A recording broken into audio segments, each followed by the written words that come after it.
My name is Samuel, though not many people call me that anymore. Here, in this quiet corner of the old age shelter, I'm just the old man in room 7. The nurses smile politely, the volunteers say hello, and then the hallways go silent again. The kind of silence that echoes inside you. There was a time when my house wasn't quiet like this.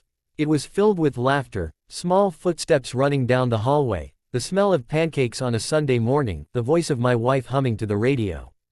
We didn't have much, but we had each other, and that felt like everything. I had 2 sons and a daughter. I worked long days at a small workshop, fixing chairs, tables, anything that needed a steady hand.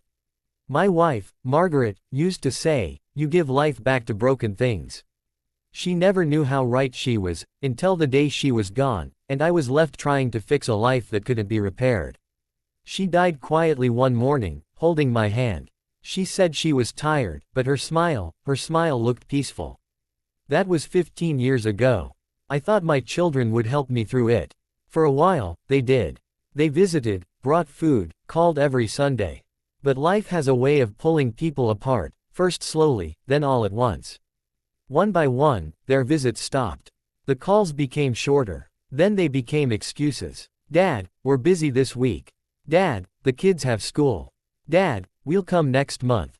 But next month never came. The day I moved into the shelter, I told myself it was temporary. I believed they'd come for me once things settled down. The staff here helped me unpack a small suitcase, just a few clothes, an old photo album, and Margaret's wedding ring. I kept it in a small box beside my bed. It's the one thing I still touch every night before I sleep. Sometimes, at dinner, the other residents talk about their children. Some have pictures, some have letters, some don't even remember names anymore.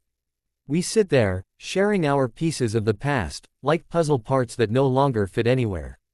When I close my eyes, I can still see my children's faces, young, smiling, chasing bubbles in the backyard. My daughter had freckles that appeared every summer. My eldest son loved baseball. My youngest would always climb into my lap and say, "Don't ever get old, Dad."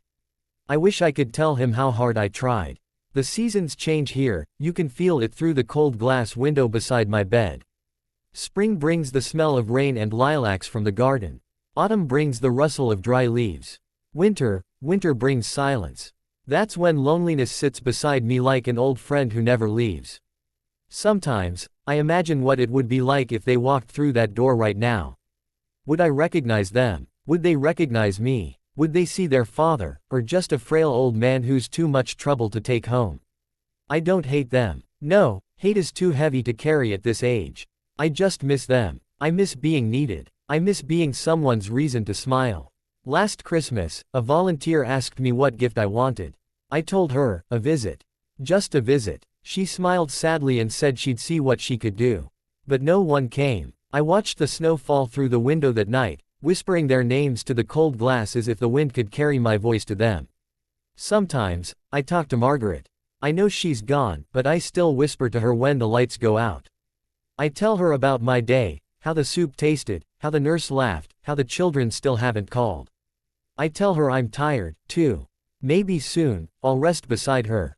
Last week, a little girl from the local school came with her class to visit the shelter. She sat next to me and asked if I had grandchildren. I said yes, though I haven't met them.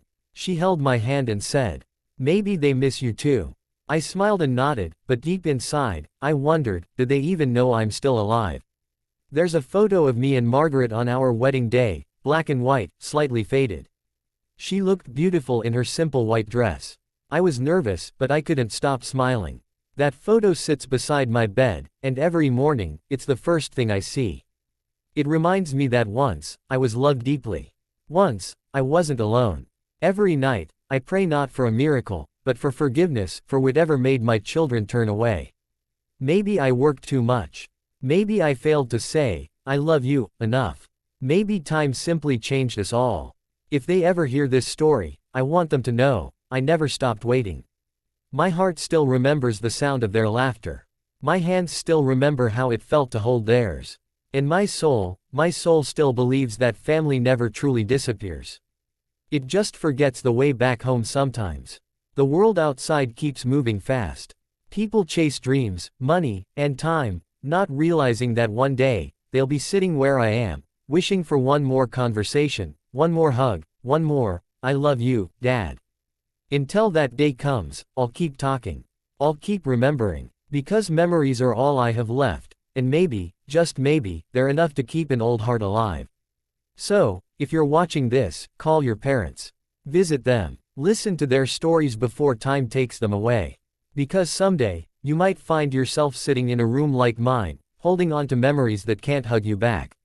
This is my story. My name is Samuel, and I am old.